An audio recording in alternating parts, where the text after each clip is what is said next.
ሰላም የሪሎምስ ተከታታዮች በአዲስ ቪዲዮ መጥተናል። እንዴት ናችሁ? የዛሬው ጠቃሚ የሆነ የህግ ምክር በቀብድ ሽያጭ ውል ስምምነት ቤት የምትገዙ ሰዎችን በሙሉ ይመለከታል።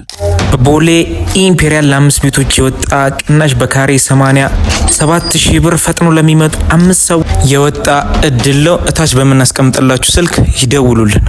አንደኛ፣ በመንደር ውል በቀብድ ሽያጭ ውል ስምምነት ያደረጋችሁት ውል በህግ ዘንድ ተቀባይነት አለው ወይ? ቤት የሸጠላችሁ ሰው ውሉን ያደረኩት የመንደር ውል ነው፣ በህግ ዘንድ ተቀባይነት የለውም፣ ውሉንም አልፈጸምኩም ብሎ ቢክዳችሁ ይህ በመንደር ውል ያደረጋችሁት የቀብድ ሽያጭ ውል ስምምነት ቤቱን የሸጠላችሁን ሰው ያስገድደዋል ወይ? በህግ ዘንድ ውሉ ተቀባይነት አለው ወይ የሚለው የመጀመሪያው ወደ እናንተ የማቀርበው የህግ ምክር ነው።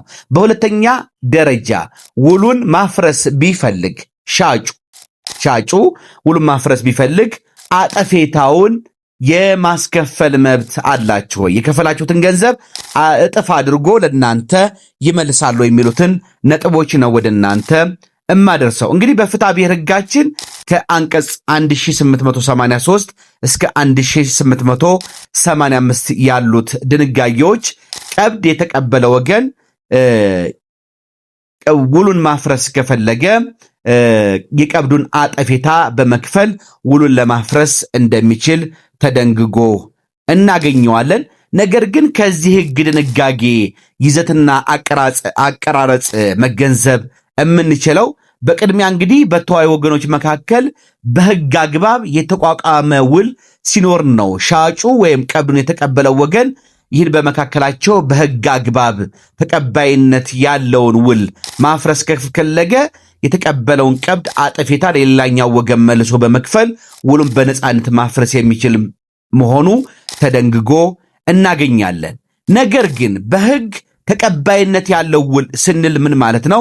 እንግዲህ የቤት ሽያጭ ውል ስምምነት በተደጋጋሚ ለእናንተ ባደረስኩት የህግ ምክር እንደገለጽኩት ሁለት ተቀባይነት እንዲኖረው በህግ ተቀባይነት እንዲኖረው ሁለት ነገሮችን ማሟላት አለበት። አንደኛው የቤት ሽያጭ ውል ስምምነት የቀብድም ይሁን የሽያጭ ውል ስምምነት ቤትን መሸጥን አስመልክቶ የሚደረጉ የውል ስምምነቶች በጽሁፍ መሆን መቻል አለባቸው። አንዱ ይሄ ነው።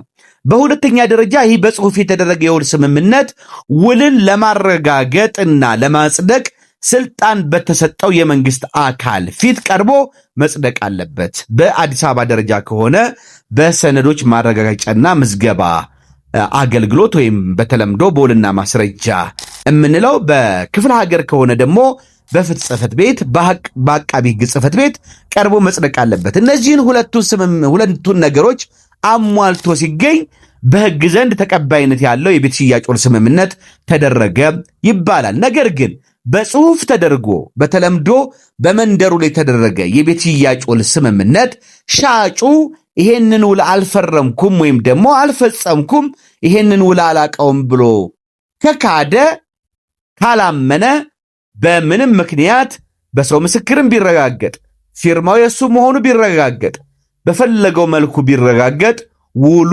የህጉን ፎርማሊቲ ስላላሟላ ህጉ የፍትሐ ብሔር ህጋችን በአንቀጽ 1723 ንዑስ አንቀጽ 1 የተመለከተውን አስገዳጅ የህግ ፎርማሊቲ ስላላሟላ ተቀባይነት የለውም።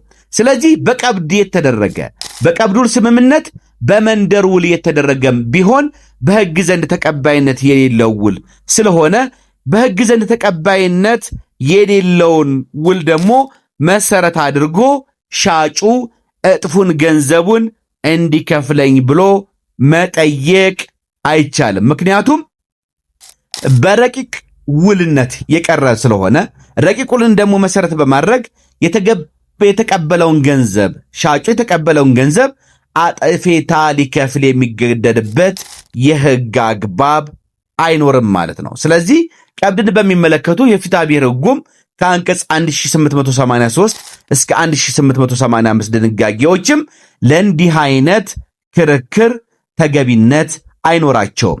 ቀብድ አጠፌታ እንዲከፈል መጠየቅ የሚቻለው በህግ አግባብ የተደረገ ውል ሲኖር ነው። ቅድም እንደነገርኳችሁ ሁለቱም ፎርማሊቲዎች በህግ አግባብ የተደረገ ስንል ምን ማለት ነው? በጽሁፍ ተደርጎ በሚመለከተው አካል የጸደቀ ውል ሲኖር ነው። በአሁኑ በሀገራችን ባለው አሰራር ግን ለምሳሌ በፌዴራል ደረጃ እንኳን ወይም በአዲስ አበባ ደረጃ ያለውን ብንወስድ ውልና ማስረጃ ወይም ሰነዶች ማረጋገጫና ምዝገባ ጽሕፈት ቤት የቀብድ ውል ስምምነት አያዋውልም።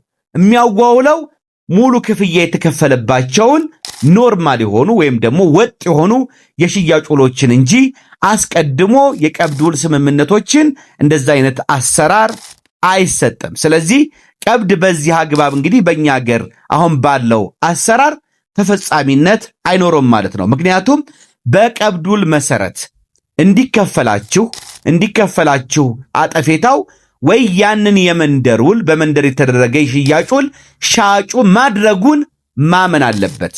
አድርጌያለሁ የሽያጭ ውሉን፣ አዎ ፈጽሜያለሁ ካለ ውሉን እንዳመነ ስለሚቆጠር እና ውሉን ካመነ ደግሞ የመንደር ውልም ቢሆን በፍርድ ቤቶች ዘንድ ተቀባይነት ስላለው ሽያጩም ተቀባይነት ስለሚኖረውና ተፈጻሚነት ስለሚኖረው አጠፌታው ሊከፍል ይችላል። ነገር ግን ከመሰረቱም የመንደር ውሉን ክዶ የሚከራከር ከሆነ ውሉ ተደረገ የተባለ ውል ረቂቅ ውል ስለሚሆን በዚህ በረቂቅ ውልነት የቀረ ደግሞ